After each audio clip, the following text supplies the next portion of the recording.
نعرے بازی ہے. جہاں سیاسی گراف آدمی کا نیچے ہوتا ہے تو کیسے وہ شہرت حاصل کرے, کیسے وہ اپنی سیٹیں حاصل کرے. اب اس میں کہتے ہیں کہ جو لوگ آگے تھے وہ اپنی کمی کو دور کرنے کے لیے اپنا گراف گرا, اس کے لیے شہرت چاہیے. جو غیر مسلم طاقتیں فرقہ پرست وہ اس کو ایک مدعا بناتی ہے کہ دیکھو مسلمان تو ایک ہو رہے, تم بھی ایک ہو جاؤ. یعنی دونوں سیاسی پارٹیاں چاہے ہندوؤں کی چاہے مسلمانوں کی آئین محمد کے ذریعے دونوں سیاسی فائدہ اٹھانا چاہتی ہے. دونوں میں سے کوئی یہ نہیں کہتا کہ ہم نبی کی اتباع کریں گے, نبی کے راستے پر چلیں گے. کیوں؟ وہ لوگ قبر پرست ہے نا. بریلوی اور احمد رضا خان کے جو پوتے ہیں توقیر رضا قبر پرست سجادہ نشین, درگاہوں پر بیٹھتے ہیں, درگاہوں کی گدیوں پہ نظر و نیاز چڑھاوا لاکھوں کروڑوں کی آمدنی ان کی ہوتی. یہ نبی سے محبت تو نہیں ہے, یہ تو یہود و نصارہ کے راستے پر ہے.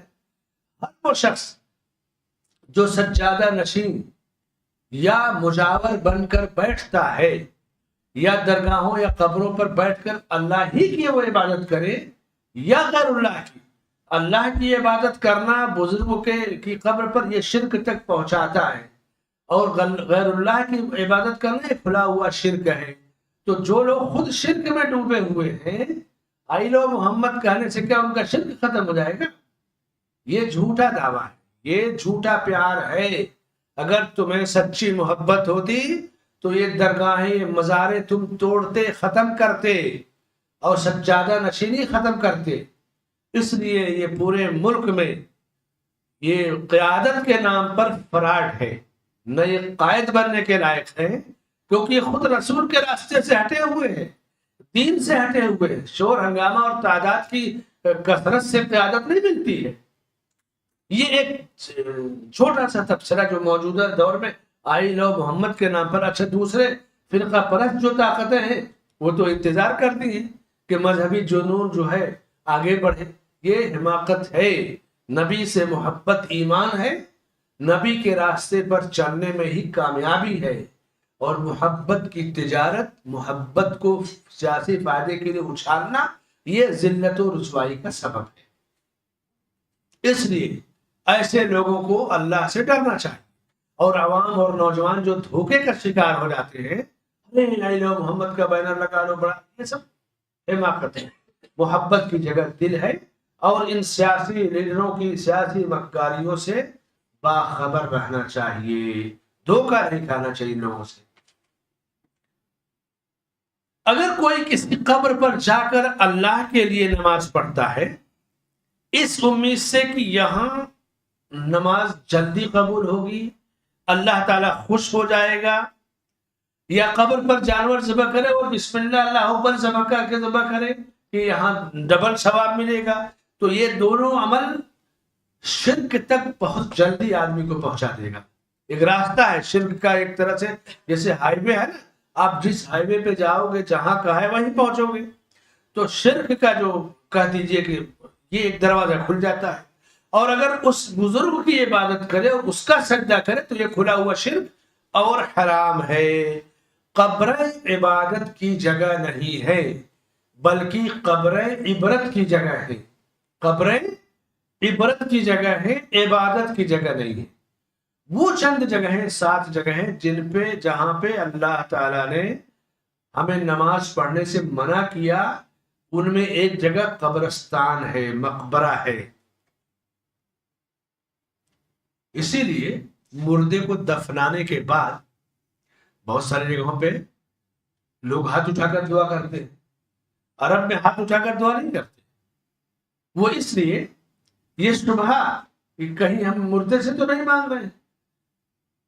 ہمارے ایک استاد اور عالم ہیں ڈاکٹر ناصر عبد الکریم عاقل, جنہوں نے شیخ الاسلام ابن تیمیہ کی کتاب اقتداء الصراط المستقیم پہ پی ایچ ڈی کے بہت بڑے عقیدے کے ماہر ہیں, جامعۃ الامام میں, ابھی ریٹائر ہو گئے.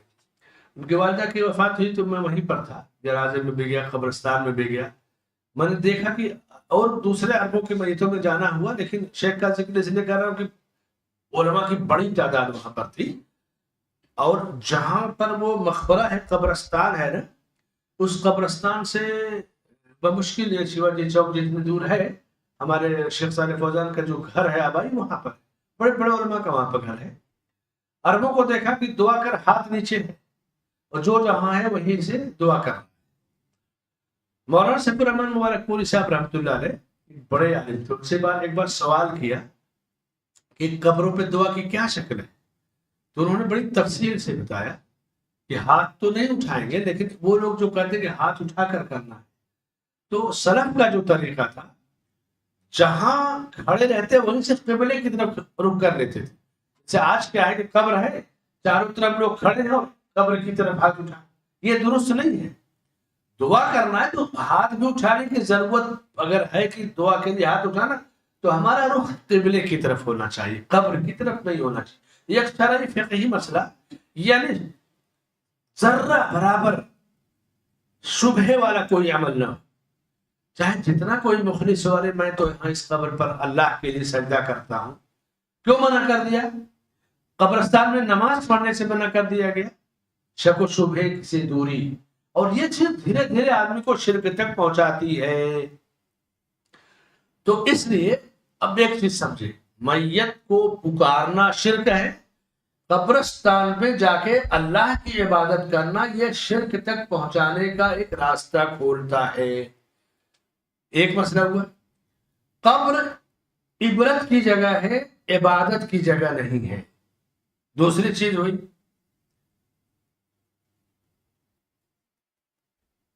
آج جو لوگ قبروں یا درگاہوں پہ جا کر کے یا غوث المدد یا خواجہ المدد, قوالی گانے والوں نے کتنا قوالی بنا دیا. میں کیا سارا زمانہ یہ خواجہ کے در پر پلتا ہے, سکہ چلتا, الگ الگ انداز میں. حرام ہے یہ سب چیزیں. خواجہ ہوں یا اور بڑے لوگ, یہ اللہ کے نیک بندے تھے, وہ تو اللہ کے محتاج تھے. انبیاء اور اولیاء اور فرشتے سب محتاج ہیں.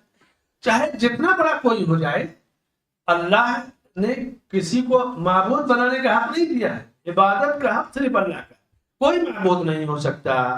تو شیخ رحمت اللہ علیہ ایک چیپٹر اور بات کی ہیڈنگ کہ اس بات کی شدت سے ممانعت اور سخت انکار کہ کوئی کسی قبر پر جا کر کے اللہ کا سجدہ کرے, سختی سے منع ہے. اور وہاں جا کر کے قبر والے کا سجدہ کرے تو اور خطرناک قسم کا حرام کام ہے. اور پھر اس باب میں حدیث ذکر کیا. حدیث کی راویہ ام المومنین عائشہ صدیقہ رضی اللہ تعالی عنہا ہے. عائشہ صدیقہ ابو بکر صدیق رضی اللہ تعالی عنہ کی بیٹی ہیں, ام المومنین ہیں. وہ کہتی ہیں کہ ام سلمہ رضی اللہ تعالی عنہا نے اللہ کے رسول صلی اللہ علیہ وسلم سے اس بات کا, اللہ کے نبی صلی اللہ علیہ وسلم کے سامنے یہ بات بیان کی. یہ ام سلمہ کون ہے؟ یہ ہند بن ابی امیہ المخزومیہ القرشیہ ہے. قریش خاندان کی ایک بیٹی ہے ام سلمہ. یہ حضرت ابو سلمہ رضی اللہ تعالی عنہ کی بیوی ہے. اور ان کو یعنی اس جوڑے کو جو شرف ملا, 2 ہجرت کا شرف ملا, 2 بار ہجرت کیا. ایک مکہ کے ابتدائی دور میں جو ہجرت کا سفر کیا نا, پہلے قافلے میں 11 مرد 4 عورتیں, پھر اس طرح 2 شفٹ میں حبشے کی ہجرت ہوئی, تو ان میں ابو سلمہ اور ام سلمہ دونوں تھے. ایک ہجرت اور دوسری ہجرت مکہ سے مدینہ کی طرف ہوئی, تو 2 ہجرت کا انہیں شرف حاصل ہوا. ان کے شوہر ابو سلمہ ٹوٹ کر ان سے محبت کرتے تھے. ایک بڑا عجیب و غریب توکل علی اللہ اور دعاؤں کی تاثیر دیکھی. ابو سلمہ کی وفات ہو گئی رضی اللہ تعالیٰ عنہ مدینے میں.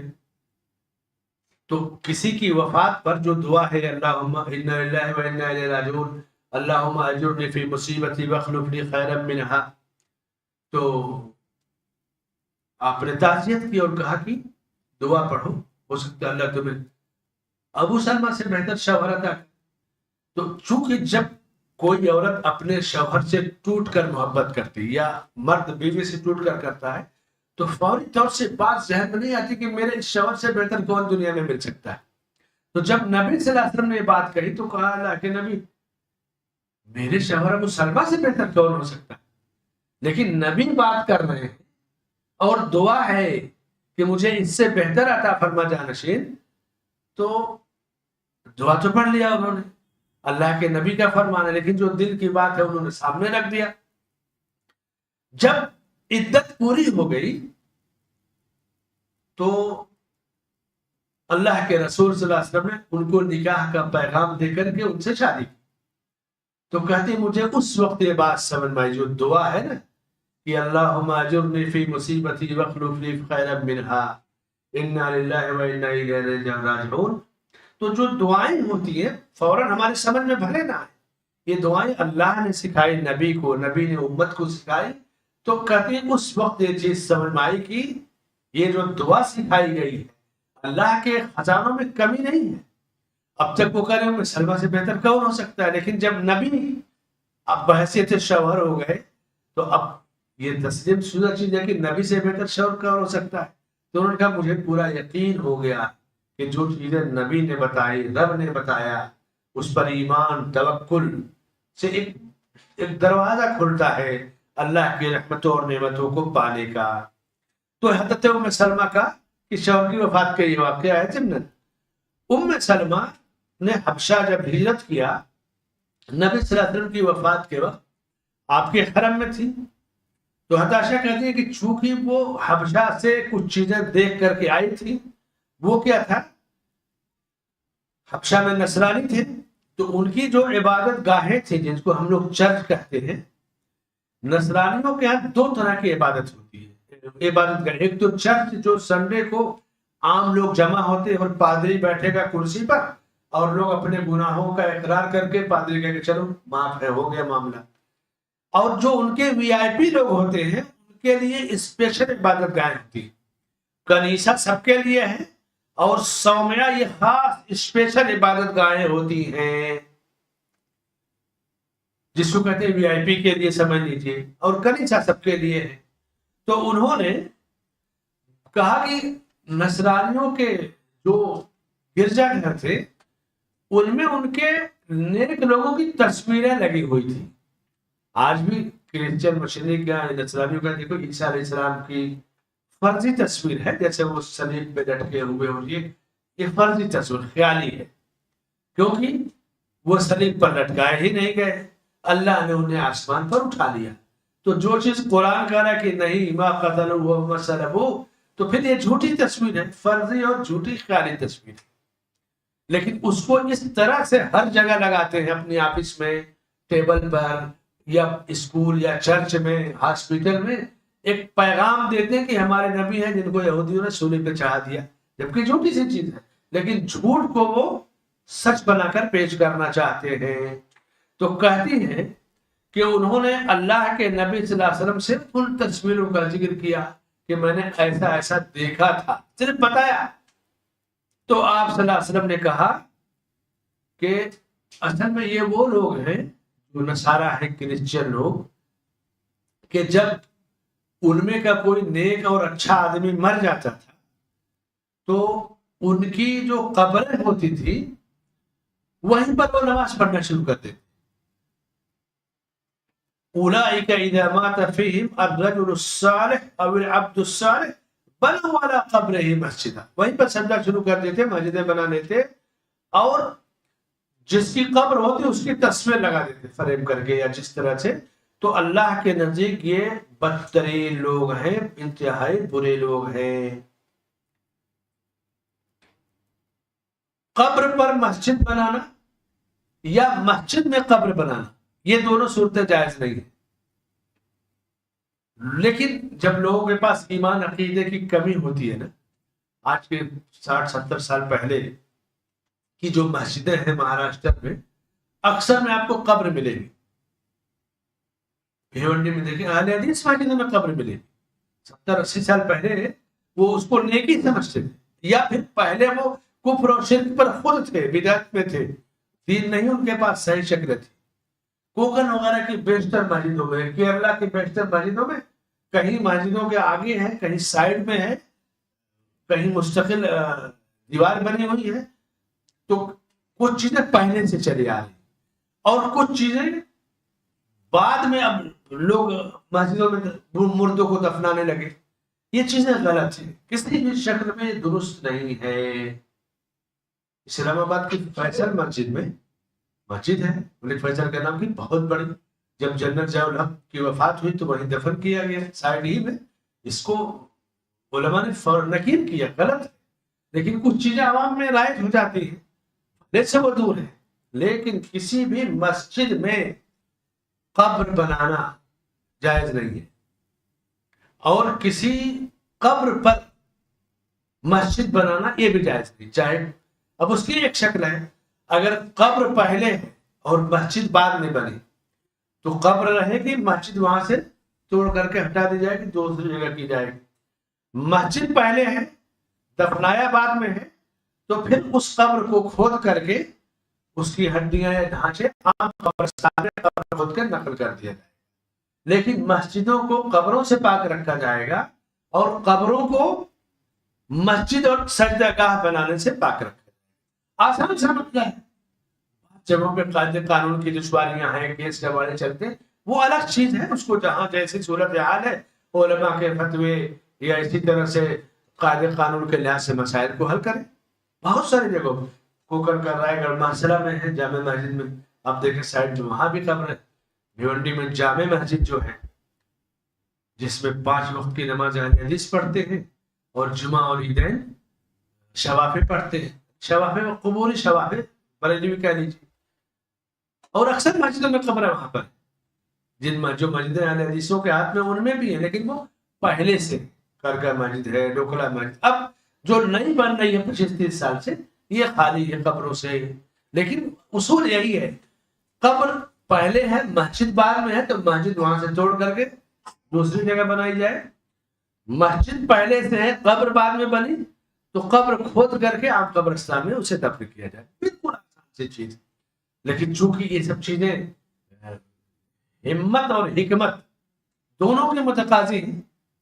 جس ملک میں ہم رہتے ہیں یہاں تو قبر پرستی ایک پورا پیشہ ہے, اسی پر پوری وزارتیں ملتی ہیں, اسی پر پوری حکومتیں ایک طرح سے چلتی ہیں, اور لیڈرشپ اسی سے چمکائی جاتی ہے. شرعی مسئلہ اپنی جگہ ہے, جہاں جب اللہ مواقع دے یہ چیزیں نافذ ہونی چاہیے. تو انہوں نے جب یہ بات اللہ کے نبی صلی اللہ علیہ وسلم کی خدمت میں ایک واقعہ نقل کیا کہ وہاں میں نے ایسا دیکھا, تو آپ نے کہا کہ یہ بدترین مخلوق ہے, زمین کے برے لوگ ہیں اللہ کے نزدیک, جنہوں نے اپنے انبیاء کی قبروں کو سجدہ گاہ بنا لیا. یہ شخصیت پرستی سے قبر پرستی شروع ہوتی ہے. اور آپ دیکھیے نا, بہت سارے لوگ اپنے گھروں میں پیر کی تصویر لگائے رہیں گے, یا جو بڑے بڑے بیوپاری ہیں نا, سونے کے تاجر یا بڑے جو 2-3 پشتوں سے بزنس کر رہے ہیں, اپنے دادا پر دادا جنہوں نے بزنس شروع کر کے دے ان کی تصویر ضرور لگائے رہیں گے. صبح صبح اگربتی نعمان ان کی پوجا کرتے ہیں کہ ان کی وجہ سے بزنس کاروبار ملا. تو یہ چیزیں غیر مسلموں میں, مشرکوں میں. مسلمانوں کو اللہ نے توحید جیسی نعمت عطا کی, سنت کی پیروی جیسی نعمت عطا کی. ساری برکت اللہ کی توحید اختیار کرنے میں ہے, ساری برکت نبی پاک صلی اللہ علیہ وسلم کی سنت پر چلنے میں ہے. اسلام اس قسم کے شرکیہ عقائد, شرک تک پہنچانے والے اعمال, ان تمام کو ختم کرتا ہے اور ختم کرنے کے لیے آیا. صاف ستھرا دین اللہ تعالیٰ نے ہمیں دیا ہے. اگر ان بزرگوں اور اولیاء کے علاوہ جیسے کوئی اپنے پرانے بادشاہوں کی, حکمرانوں کی, لیڈروں کی بھی تصویر لگائے, یہ بھی حرام ہے, اس کی بھی گنجائش نہیں. اسی لیے تصویر کھینچنے کی سخت مذمت ہے, اور تصویر کھینچنا حرام ہے, تصویر کشی. کیوں؟ یہ چیزیں شرک تک پہنچاتی ہیں.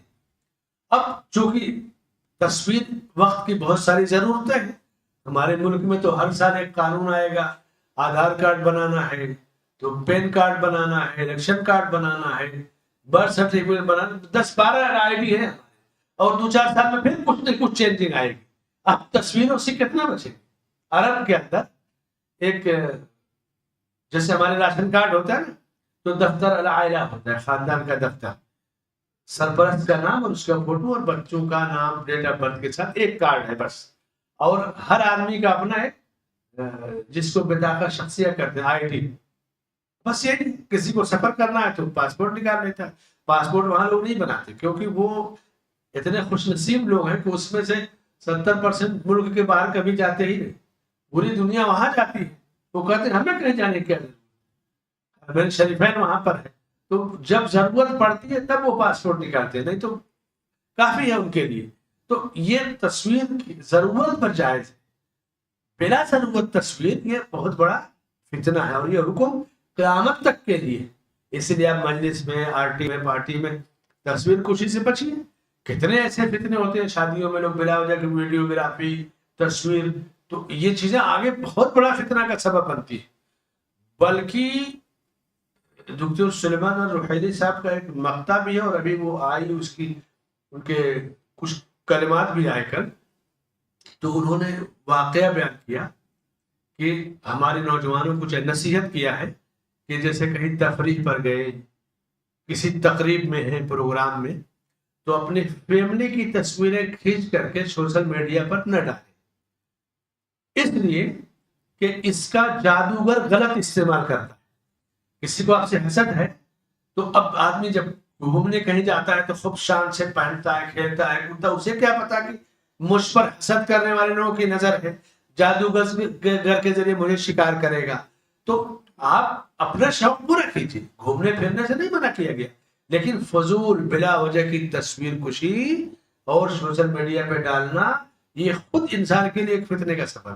جادوگر اس کو اب استعمال کرنے لگے. اچھا یہ ان کا ہے پورا سرمایہ. اچھا اب تو لوکیشن کو جاننا, وہ ڈرون ایک چلا ہوا ہے, کون کہاں ہے, کس کے گھر کہاں ہے. تو بنا ضرورت اپنی فیملی کی یا بچوں کی تصویروں کو سوشل میڈیا پر نہیں ڈالنا چاہیے. جو ضرورت کی تصویریں ہیں اسی کو بس اسی کی اجازت ہے. تو شیخ رحمت اللہ علیہ کہتے ہیں چونکہ ان لوگوں نے, یہود و نصارہ نے, حبشے والوں نے دو فتنوں کو جمع کر دیا.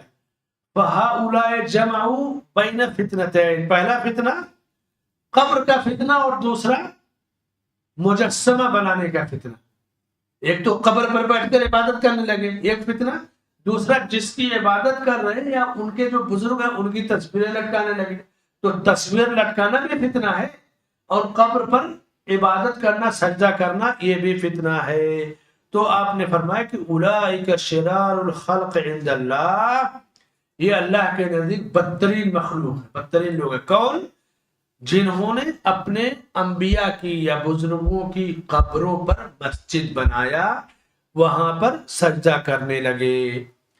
شرار یعنی شر کی جمع ہے, بدترین لوگ ہیں یہ, اس لیے کہ انہوں نے دنیا کا برا کام ایجاد کیا ہے.